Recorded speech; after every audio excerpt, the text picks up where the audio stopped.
Here we go, Celtic fan. I've got three massive stories for you. Tierney lifting the lid on life under Martin O'Neill. O'Neill admitting the truth about the transfer mess, and one brutal injury blow that changes everything. Stay with me right to the end. We bring you daily news to keep you right up to date with the mighty Celtic. Hit subscribe and join in.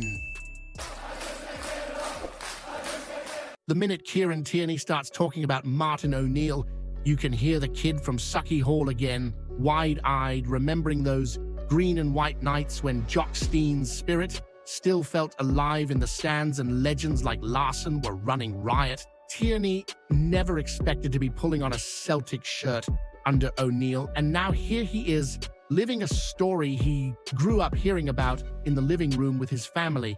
That tells you everything about how surreal this moment is for him, and honestly, for you as a Celtic fan as well.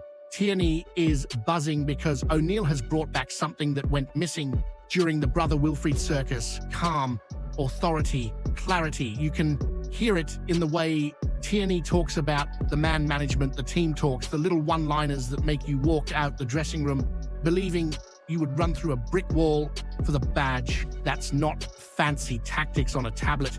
That's old school leadership, and Celtic has been crying out for it.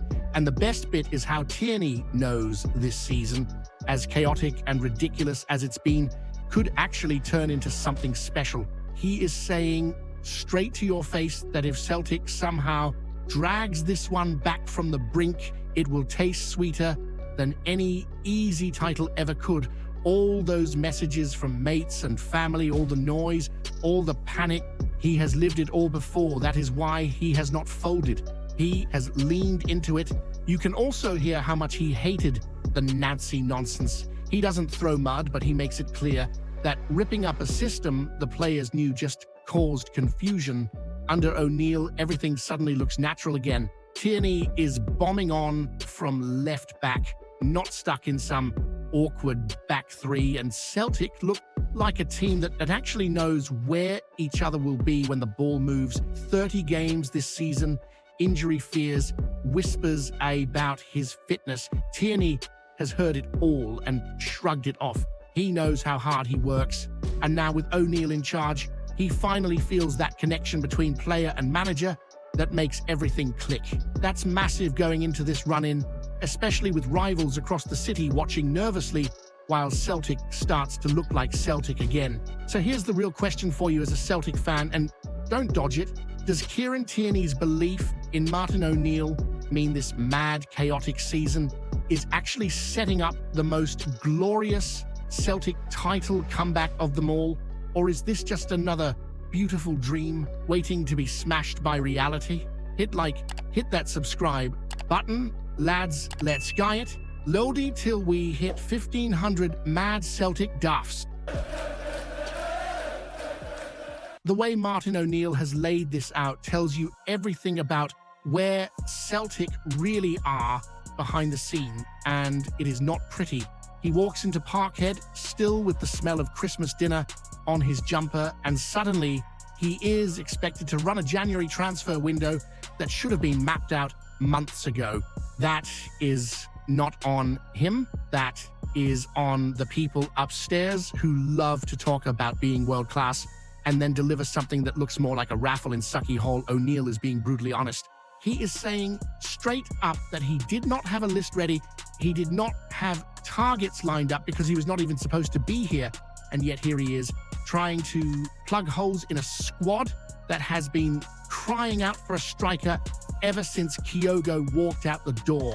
One loan from Bournemouth is not a plan, it is a sticking plaster. You do not fight for a league title with wishful thinking and a prayer. And this is where it gets uncomfortable for the board.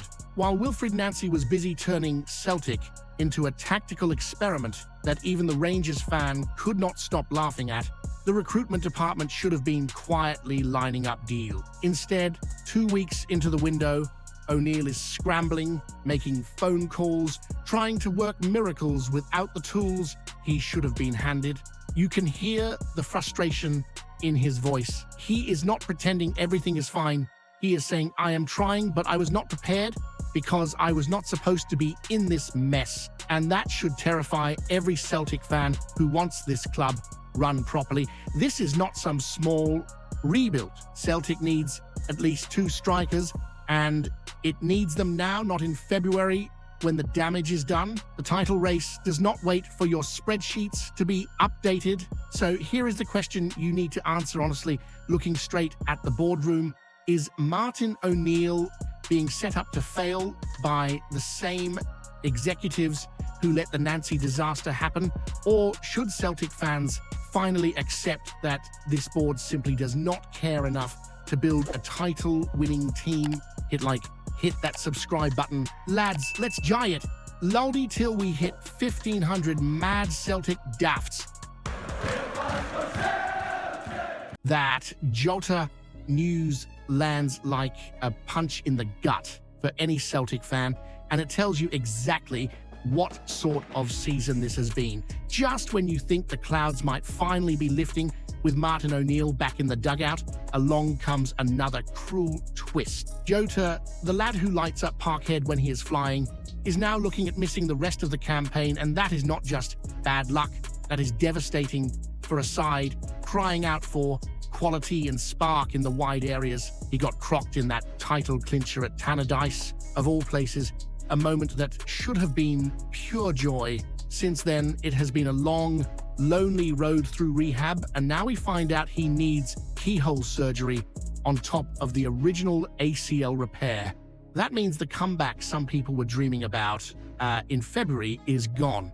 O'Neill has made it clear Jota is not going to save us this season. The target is now pre-season, which feels a lifetime away when you are in the middle of a title scrap.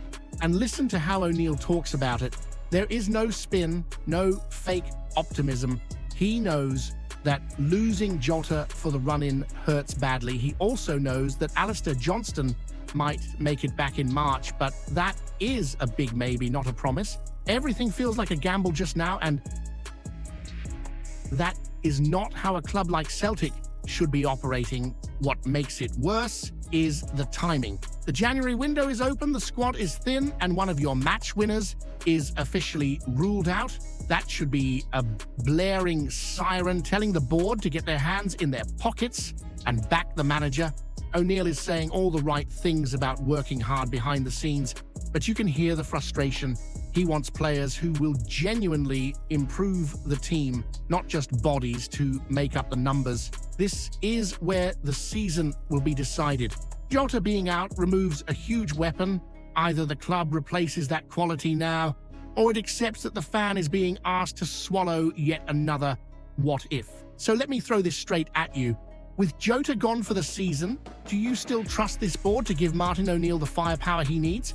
Or are they about to waste another golden chance to bring a title back to Parkhead? Hit that subscribe button, lads. Let's jai it.